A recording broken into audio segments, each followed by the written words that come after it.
My name is Brittany Parati, and I'm a recent graduate of the MPH program in Maternal and Child Health at George Washington University's Milken Institute School of Public Health. For my culminating experience research, I explored the relationship between motivation to engage in sexual risk behavior in adolescence and sexual violence perpetration in adulthood. I chose this topic because sexual violence victimization is extremely prevalent among young women in the United States, and I believe that this is an entirely preventable public health issue. However, there is a lack of longitudinal research on risk factors for perpetration, and most prevention efforts have focused on preventing victimization rather than perpetration. Given my interest in adolescent health and sexuality education, I feel that educational programming could play a strong role in preventing sexual violence perpetration and the associated negative health outcomes of victimization that affect many young women and men in the United States. This study aims to examine the application of the theory of planned behavior to sexual assault prevention programs geared towards adolescents.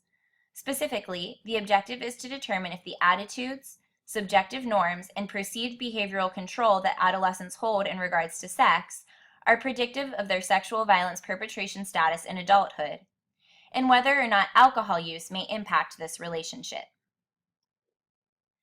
The objectives of this study were to determine the relationship between motivation to engage in sexual risk behavior and concurrent alcohol use and sex during adolescence and acts of sexual violence perpetration in adulthood about 13 years later. Selected variables from waves 1 and 4 of the National Longitudinal Study of Adolescent to Adult Health were analyzed for a nationally representative subsample of individuals who were ages 15 and over during wave 1.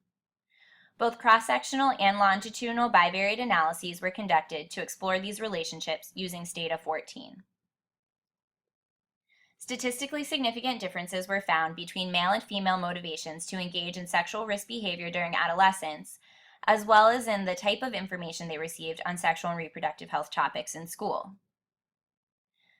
However, while perpetrators were more often male than female, this relationship was not as significant when comparing the motivations of perpetrators to those of non-perpetrators.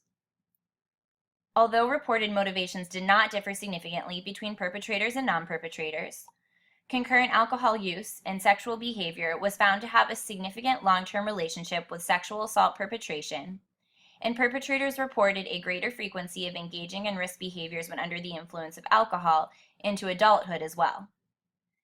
This indicates that while motivations may not be different when an individual is not under the influence of alcohol, alcohol use may impact an individual's motivation to engage in risky sexual behavior, including sexual violence perpetration.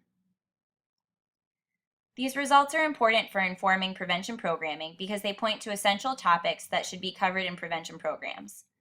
Sexual health messaging received by male adolescents and female adolescents differs and may contribute to the disparities in sexual violence victimization and perpetration between these two groups.